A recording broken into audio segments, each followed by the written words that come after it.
नमस्कार, स्वागत है आप सभी का बड़ी खबर में और मैं हूं आपके साथ दिव्या। इस बुलेटिन में हम बात करेंगे दिन की 4 बड़ी खबरों की। पहली खबर हांसी से है, जहां अनाज मंडी में आयोजित रैली को मुख्यमंत्री नायब सिंह सैनी ने संबोधित किया।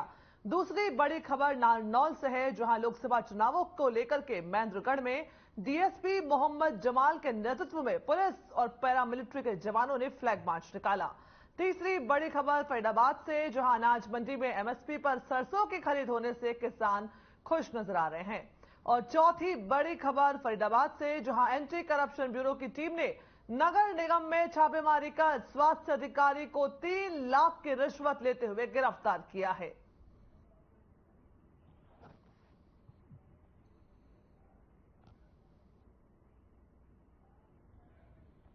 ये बड़ी खबरें, दिन की 4 बड़ी खबरें आपको दिखा रहे हैं, जहां पर सीएम सैनी जो हैं हांसी अनाज मंडी में पहुंचे, बीजेपी की विजय संकल्प रैली को संबोधित किया। दूसरी बड़ी खबर, जहां पर चुनाव को लेकर के प्रशासन अलर्ट मोड पर नजर आ रहा है। तीसरी बड़ी खबर सरसों की खरीद से जुड़ी हुई है, किसान खुश नजर आ रहे हैं और गेहूं की खरीद भी एमएसपी पर 1 अप्रैल से शुरू हो जाएगी। चौथी बड़ी खबर, जहां पर रिश्वत लेते हुए अधिकारी को जो है रंगे हाथों गिरफ्तार किया गया है।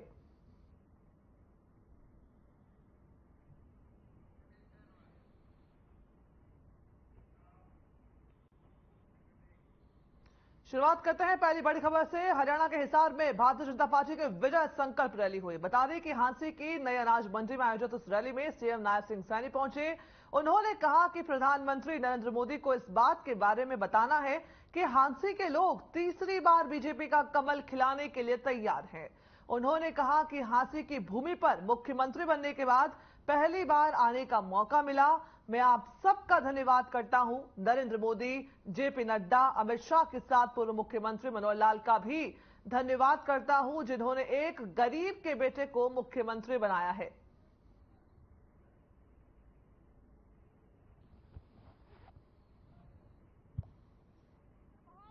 आज इस विजय संकल्प शंखनाद रैली में यहां हमारे बीच में मुख्यमंत्री बनने के बाद पहली बार हांसी शहर में हमारे हलके में आए बहुत ही आदरणीय, बहुत ही सम्माननीय मुख्यमंत्री श्री नायब सिंह सैनी जी, जोरदार तालियों से स्वागत, जोरदार तालियों से। हरियाणा के यशस्वी और युवा मुख्यमंत्री संसद में हमारे सहयोगी रहे और हमारे दोस्त नायब सिंह जी सैनी यहां से बीजेपी के प्रत्याशी चौधरी रणजीत सिंह जी मेरे को राज्यसभा में भेजने वाले सुभाष बराड़ा जी और मेरी जगह राज्यसभा में पहुंचने वाले सुभाष बराड़ा जी। सबसे पहले तो मैं माननीय नायब सैनी जी का यहां पहुंचने पर आभार व्यक्त करता हूं, धन्यवाद करता हूं। और जिस तरह से भारतीय जनता पार्टी ने चौधरी रणजीत सिंह जी को हिसार लोकसभा क्षेत्र से अपना उम्मीदवार बनाया है, तो मैं आज आप लोगों के बीच में उनके पक्ष में वोट मांगने की अपील भी करता हूं। आप सबका बहुत बहुत आभार माननीय मुख्यमंत्री जी पर बहुत बहुत स्वागत, अभिनंदन।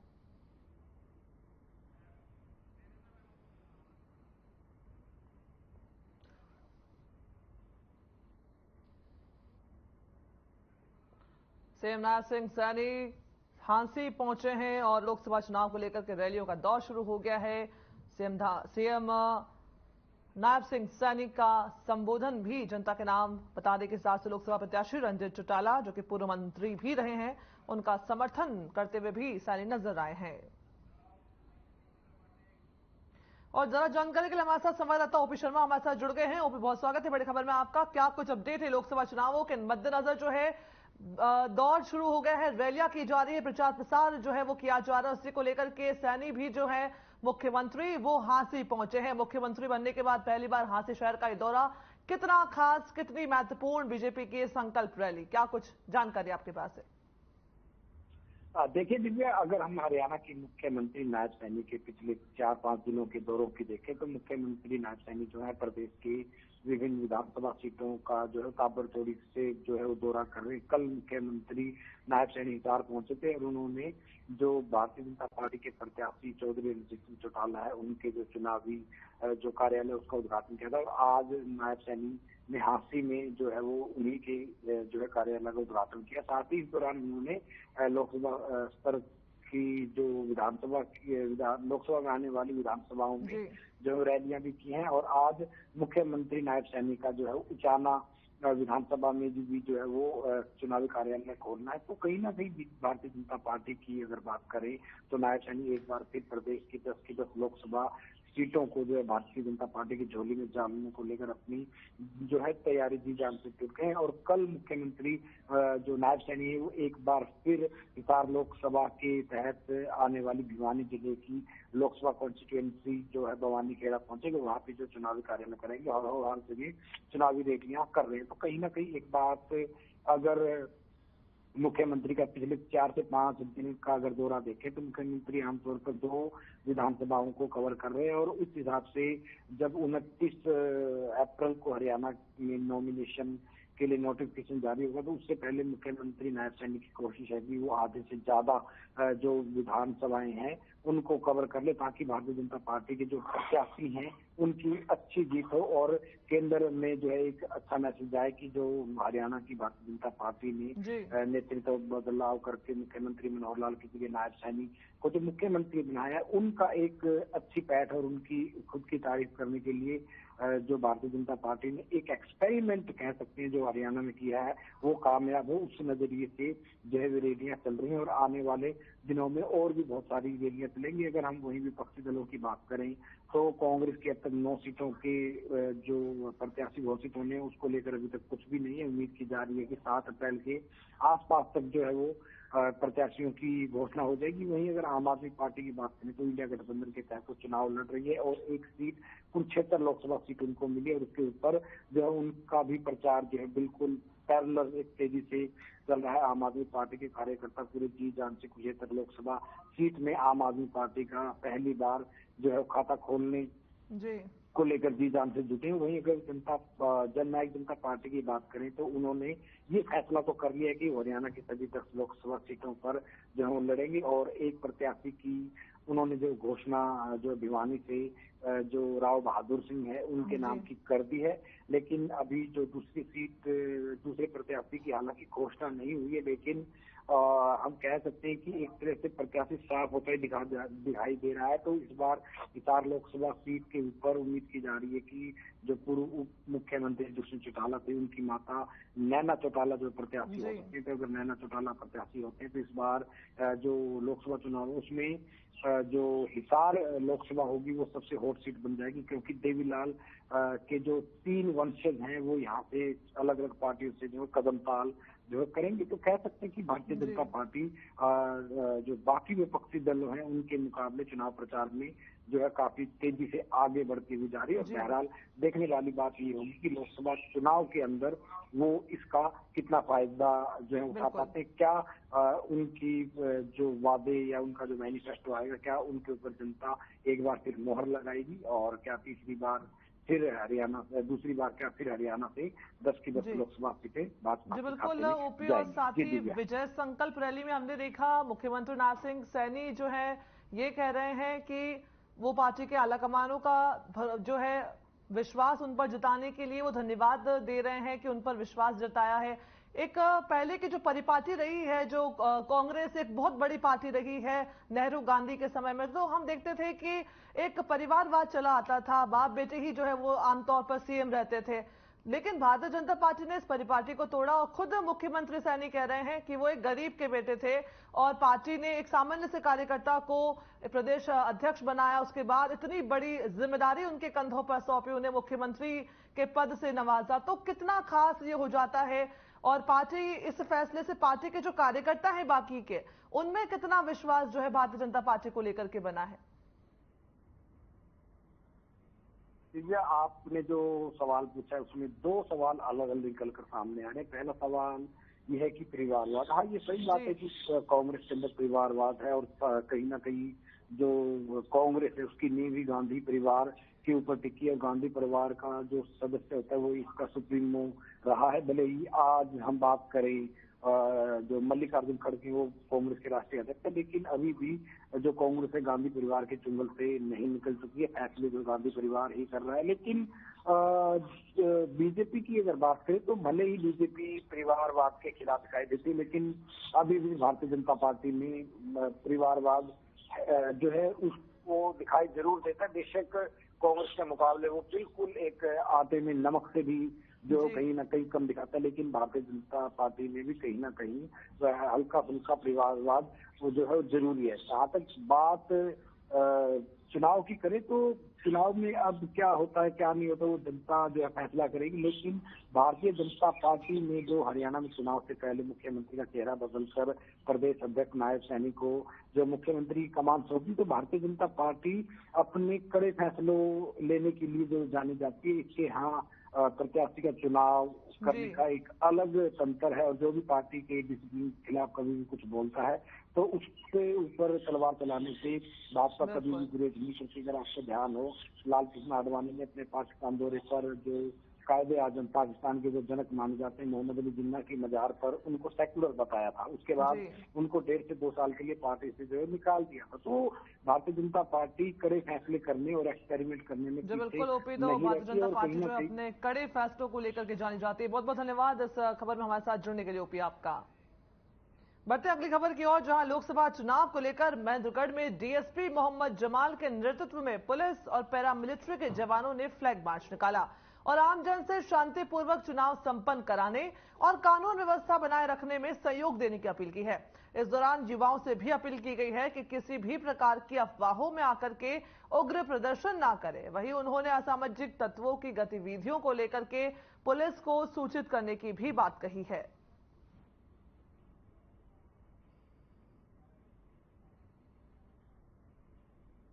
आज का जो फ्लैग मार्च है पुलिस का शक्ति प्रदर्शन, ये जिला महेंद्रगढ़ में थाना अटेली से शुरू होकर अटेली, थाना कनीना, थाना सदर महेंद्रगढ़, थाना शहर महेंद्रगढ़ से होते हुए अब सतनाली के लिए जा रहे हैं। जो आम जनता को हम यही सांत्वना संतोष देना चाहते हैं कि वो अपने आप को सुरक्षित महसूस करें। पुलिस हमेशा उनके साथ है, किसी से डरे ना और खुलकर मतदान करें। ये लोकसभा के चुनाव आपको जैसे बताया कि लोकसभा के चुनाव शुरू होने वाले हैं, तो इसी को मद्देनजर रखते हुए आज हमने महेंद्रगढ़ उपमंडल की जितने थाने उसमें सभी में फ्लैग मार्च निकाला गया। कनीना, महेंद्रगढ़, सदर और सिटी और सतना। इसमें जनता को क्या संदेश देना चाहेंगे? जनता को हमारा संदेश यही है कि जो लोकसभा चुनाव उसमें बढ़ चढ़ कर 100 मतदान के लिए घर से बाहर निकले और शांतिपूर्वक मतदान करें, अपनी स्वेच्छा से का इस्तेमाल करते हैं। चुनाव को लेकर कहाँ नाके लगाए गए थे? जैसे आचार संहिता लग चुकी है। आचार संहिता लग चुकी है, जैसे अपने सभी मेन चौक पे सतनाड़ी, माजरा चुंगी और सभी चौकों पे नाकाबंदी है और हमारे राइडर पीसीआर वगैरह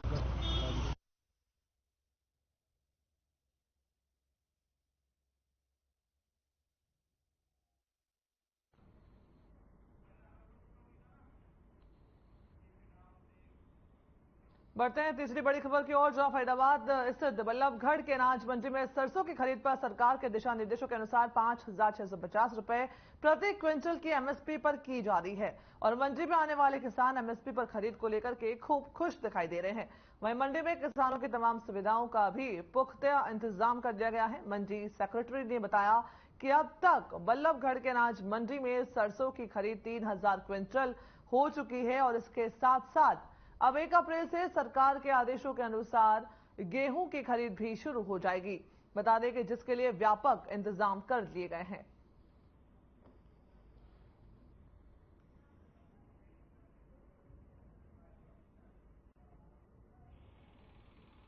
के लिए जो भी हमारी तमाम तैयारियां होती हैं, बेसिक एमिनिटीज जो बोलते हैं, वो हमारी पूरी की पूरी सुविधाएं पर्याप्त मात्रा में उपलब्ध हैं। जैसे कि हमने वाटर कूलर्स, ठंडे पानी के लिए वाटर कूलर्स लगवा रखे हैं मंडी में। इसके अलावा हमने सुलभ शौचालय की व्यवस्था कर रखी है। किसी भी अगर किसान को कोई भी अपनी फसल के लिए कोई भी समस्या आती है तो उसके लिए किसान सहायता केंद्र भी हमने गेट पे बना रखा है। क्या कुछ रेट रखा गया है? जैसे कि गेहूं का जो रेट है वो 2275 और तथा सरसों का 5650 प्रति क्विंटल निर्धारित है। मेरा नाम ओमवीर है और मैं गांव लाला खेली से हूं और मेरी 30 क्विंटल के करीब सरसों है और वे जो सरकार खरीद कर रही है 5650 पे MSP पे वो मैं बेचने आया हूं। तो हम सरकार की पॉलिसी से बहुत खुश है। जैसे प्राइवेट बेचते हो, प्राइवेट से हमसे कुछ लाभ नहीं होता, उसमें तो 4500-4600 रुपये मनमानी से वो लेते हैं, उसका कोई हमें फायदा नहीं है। हाँ, इसकी जो सरकार की पॉलिसी है MSP का, हम इससे बहुत खुश है। वो और हम आज बल्लभगढ़ मंडी में आए आज।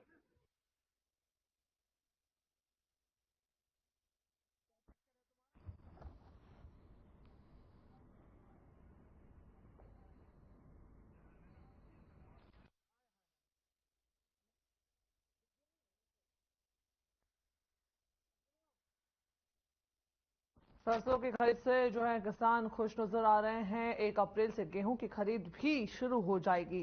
MSP पर सरसों की खरीद की जा रही है। बल्लभगढ़ के अनाज मंडी में 5650 प्रति क्विंटल की MSP की दर तय की गई है। इस आधार पर जो है खरीद की जा रही है। तस्वीर आपको दिखा रहे हैं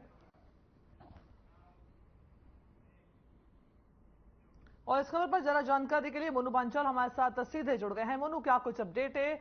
MSP के दर पर जो है सरसों की खरीद की जा रही है, क्या कुछ किसानों की प्रतिक्रियाएं सामने आ रही है?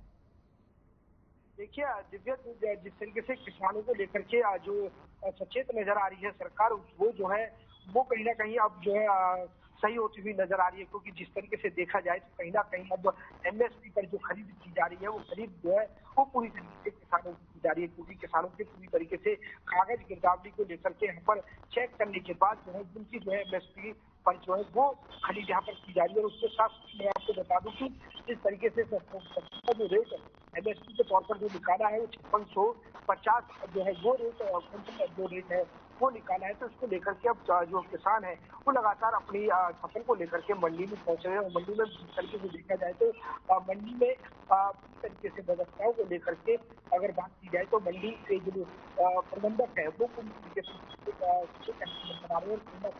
जो एजेंसियां है वो लगातार खरीद कर रही है। वही अनाज के साथ साथ मैं बता दूं कि 3000 क्विंटल जो है वो सरसों की फसल अभी तक खरीदारी कर चुकी है। जी, साथ ही कितनी खरीद अब तक हुई है? और मौसम विभाग ने अलर्ट जारी किया था, मौसम खराब है, उसको लेकर के क्या कुछ तैयारी की गई है जिससे कि वहां जो किसान पहुंचे हैं उनकी फसल खराब ना हो? देखिए जिस तरीके से देखा जाए तो दिव्या, जिस तरीके से अभी तक जो फिलहाल की बात की जाए तो फिलहाल अभी 3000 क्विंटल जो है सरसों वो उसकी जो है वो खरीद कर ली गई है। और उसके साथ साथ मैं बता दूं कि बारिश के चलते जो है मंडी अधिकारियों ने यानी कि जो मंडी का जो विभाग है उसने जो है पूरी तरीके से मंडी में किसान जिस तरीके से फसल लेके पहुंच रहे हैं तो उनकी फसल खराब ना हो तो उसको लेकर के जो बड़ी बड़ी टीन शेड है उनको वहां से जो है साफ सफाई करके उनकी खाली जगह कर दी गई है कि वो वहां पर सरसों को जो है वो किसान ला करके डाल सकते हैं और उसके साथ यहाँ पर खरीदारी हो सकती है। लेकिन सबसे बड़ी बात यह है कि यहाँ जो है एजेंसी ने जो है जिस तरीके से खरीद यहाँ पर की है तो एजेंसी भी यहाँ पर सचेत होती हुई नजर आ रही है। क्योंकि जिस तरीके से किसानों की फसल यहाँ पर नया खरीदी है तो खरीदी है तो उसके साथ साथ मैं बता दूं कि जो विभाग है एजेंसी वो भी यहाँ पर सचेत नजर आई है। उन्होंने अपने लिए जो है पूरी व्यवस्थाएं जो है वो यहाँ पर की गई है कि जिस तरीके से बारिश हो या किसी तरीके की कोई परेशानी हो तो उनकी फसल यहाँ पर खराब ना हो तो उसको लेकर के दिव्या पूरी तरीके से मंडी विभाग से लेकर के और एजेंसी विभाग है। आपने कहा कि मंडी प्रशासन ने तिरपाल की व्यवस्था करी है, कई व्यवस्थाएं करी हैं जिससे कि अगर मौसम खराब होता है, बारिश होती है तो किसानों की फसलें खराब नहीं हो। लेकिन एक सवाल आपसे इस पर ही लेना चाहेंगे मोनू की क्या कुछ इंतजाम, क्योंकि मेरी फसल मेरी ब्यौरा इस योजना के तहत किसानों को पास मुहैया करवाए जा रहे हैं, कितनी भीड़ अभी किसानों की देखी जा रही है? क्या जो व्यवस्थाएं की गई है और किसानों की जो संख्या वहां पहुंच रही है क्या उसके बराबर इंतजाम है या अभी किसानों को दिक्कतें हो रही है? बात की जाए तो कहीं ना कहीं किसान कुछ हद तक जो किसान है कुछ परसेंट जो किसान है वो जरूर सरकार की नीतियों से जो है खुश होते हुए नजर आ रहे हैं। लेकिन कुछ किसान जिस तरीके से कहीं ना कहीं MSP जो अपना ब्यौरा पोर्टल पर जिस तरीके से रजिस्ट्रेशन कराया तो उसको लेकर के रजिस्ट्रेशन तो करा दिया है, लेकिन जब वो फसल बेचने के लिए मंडी में आते हैं तो कहीं ना कहीं उनको जो है उनका जो कागज है या पोर्टल है वो कहीं ना कहीं दिक्कत देता हुआ जरूर नजर आ रहा है। और कहीं जो है वो किसान जो है गिरदावरी और पटवारियों के चक्कर काटते हुए भी नजर आ रहे हैं, क्योंकि जिस तरीके से रेट जो सरकार ने निकाला है, तो कहीं ना कहीं किसान ये सोचता है कि जो सरकार ने रेट निकाला है तो उसी रेट पर जो है उनकी फसल बिके। लेकिन जिस तरीके से हताहत होने के बाद अगर उनकी कोई सुनवाई या किसी तरीके की कोई पोर्टल पर रजिस्ट्रेशन नहीं बिकती, तो कहीं ना कहीं वो जो है औने पौने दामों में यहाँ पर फसल बेच करके जा रहे हैं। बिल्कुल, प्रशासन की तरफ से पूरी तैयारी की जा रही है। हमारे साथ बने रहिएगा। जल्दी से दर्शकों को अगली बड़ी खबर से रुक करवा देते हैं, जहां पर एंटी ब्यूरो की टीम ने फरीदाबाद नगर निगम में छापा मार करके स्वास्थ्य अधिकारी को 3 लाख की रिश्वत लेते हुए गिरफ्तार किया। एसीबी की इस कार्रवाई से निगम में हड़कंप का माहौल मच गया। पूरे मामले में एसीबी के अधिकारी कुछ बोलने को लेकर के तैयार नहीं है। दरअसल आपको बता दें कि एंटी करप्शन ब्यूरो को बसेलवा कॉलोनी के रहने वाले हरिओम ने शिकायत दी थी। वो शहर में कूड़ा उठवाने के टेंडर लेता है, इसके लिए उसने अपना पक्का लाइसेंस बनवाया था। इस बारे में नगर निगम के स्वास्थ्य अधिकारी नीतीश से जब बातचीत की गई तो उसने इस काम के लिए 3 लाख रुपए मांगे। नीतीश ने इसकी सूचना ब्यूरो को दी। इस आधार पर एक टीम का गठन भी किया गया, अधिकारी को दबोच लिया गया।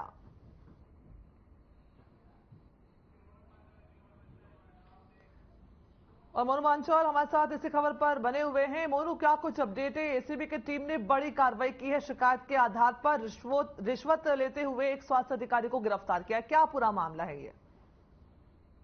अगर बात की जाए तो एंटी करप्शन ब्यूरो अधिकारियों को जो है कि यहाँ पर फरीदाबाद में बड़ी सफलता यहाँ पर जो है वो लगी है, क्योंकि जिस तरीके से देखा जाए तो एक जो है लगातार एंटी करप्शन जो है भ्रष्टाचार जो अधिकारी हैं या कोई कर्मचारी हैं उनके खिलाफ जो एंटी करप्शन है वो लगातार यहाँ पर कार्रवाई करती हुई नजर आती है। तो इसी कड़ी में जो है फरीदाबाद में जो है नगर निगम में तैनात एक अधिकारी को जो है यहाँ पर 3 लाख रुपए लेते हुए रंगे हाथों जो है गिरफ्तार करा है। ये सारा मामला जो है फरीदाबाद के जो है नगर निगम का मामला है। दिव्या, मैं आपको बता दूं कि जिस अधिकारी को 3 लाख रुपए लेते गिरफ्तार करा है, तो उसने जो है कहीं ना कहीं बसेवला गांव का व्यक्ति जो है वो कूड़ा उठाने को टेंडर को लेकर के यहाँ पर जो है वो यहाँ पर पहुंचा और उनसे अधिकारियों से बातचीत की और कहीं ना कहीं अपना लाइसेंस जो है वो बनवाने को लेकर के यहाँ पर बिल्कुल एसीबी की टीम ने बड़ी कार्रवाई रिश्वत लेते हुए आरोपी को जो है एक अधिकारी को गिरफ्तार किया। मोनू मांचल, बहुत बहुत शुक्रिया तमाम जानकारी के लिए आपका। बड़ी खबर का एक खास बुलेटिन आप देख रहे थे।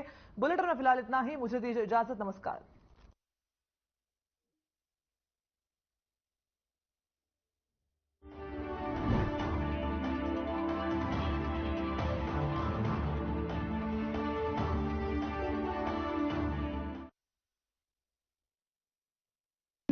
Hey, Mom.